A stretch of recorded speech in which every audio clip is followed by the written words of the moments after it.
ఇప్పుడు పసుపు బొందు కట్టి నేను ఇన్ని రోజులు మాట్లాడి ఇన్ని రోజులు అక్కడికి ఇక్కడికి తిరిగే నేను అట్లా ఏం చేయలేదు, అసలు నాకు అమ్మాయికి ఏ సంబంధం లేదని చెప్తున్నాడు సార్.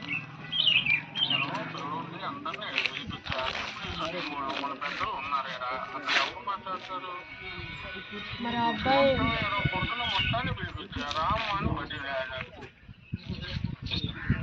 సార్ వాళ్ళు మాట్లాడలేదు చేయలేదు అని అన్నీ చెప్తున్నారు సార్. మరి ఎట్లా సార్? కావాలంటే మనకి చిట్టాల్లో ఉన్న సీసీటీవీ ఫుటేజ్ అయినా తీసి చూడండి సార్ ఒకసారి. అక్కడ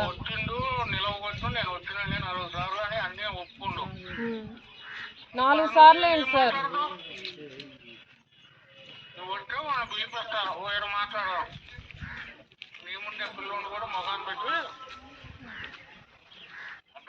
అర్థమైంది సార్.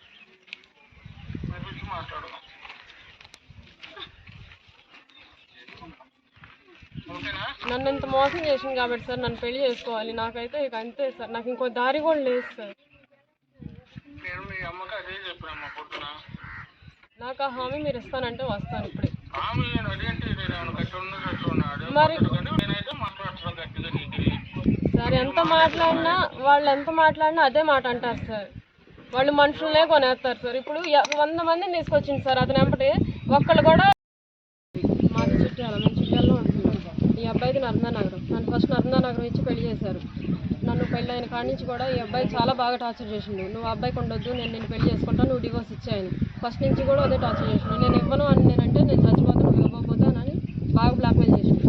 అటు కూడా ప్రాబ్లమ్స్ ఉన్నబట్టి నేను డివోర్స్ ఇచ్చాను సార్. డివోర్స్ అయినా నెక్స్ట్ డేనే వచ్చి నాకు ఈ పసుపు తాడు కట్టాడు సార్. ఆయన ఈ పసుపు తాడు కట్టాడు. మరి కట్టావుగా ఇంటికి తీసుకెళ్ళు అంటే, లేదు ఇక్కడే ఉంచుతాం, మా అమ్మ వాళ్ళు ఒప్పుకున్నప్పుడు నేను తీసుకెళ్ళిపోతాను, నిన్ను కట్టాగా నీకు ఆ నమ్మకం లేదా, మా అమ్మ మీద ఒట్టు మా నాన్న మీద ఒట్టు అని చెప్పి ఇంటికి వెళ్ళిపోయింది సార్. జరిగింది. ఇప్పుడు ఏంటంటే వాళ్ళ అమ్మ నాన్న ఒప్పుకోవట్లేదని, మా అమ్మ నాన్నకి ఇష్టం లేదు, వాళ్ళు ఇట్లా బాగా టార్చర్ చేస్తున్నారు, వాళ్ళు బాగా తిడుతున్నారు, నేను ఎక్కడ చచ్చిపోతాను నువ్వు అక్కడ చచ్చిపో అనే మాట అన్నారు సార్ నాకు. డివోర్స్ ఇప్పటికి ఎన్ని నెలలు అవుతుంది? ఎన్ని సంవత్సరాలమ్మా? పెళ్ళి అయితే సంవత్సరం నాకు సార్. డివోర్స్ అయ్యి 3 నెలలు అవుతుంది సార్. 3 నెలలు కానీ 2 నెలల కింద సార్ ఇది కట్టింది కూడా. ఆ తాళి కట్టినప్పుడు ఎవరన్నా సాక్షులు ఎవరన్నా పెద్దలు కానీ ఎవరన్నా ఉన్నారా? ఎవరు లేదు సార్. అప్పుడు మరి ఎలా చేసుకున్నారు? పచ్చని చెట్టు కింద తీసుకెళ్ళి కట్టారు సార్.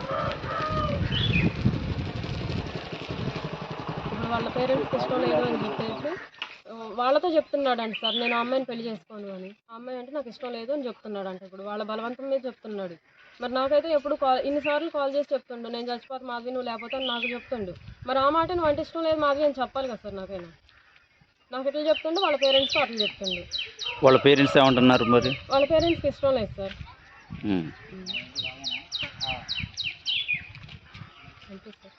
మరి చేతిలోది ఏంటమ్మా? ఇది ముందు డబ్బా సార్. ఆయన నేను ఇక్కడ చచ్చిపోతాను అన్నాడుగా, అందుకే నేను చచ్చిపోదామని మరి తెచ్చుకున్నాను. ఆయన లేకుండా నేను బ్రతికేం చేశాను సార్. మందు డబ్బా? ఏం మందమ్మా? Parsi bottle sir. ఇందులో కలుపు మందు కలిపాను.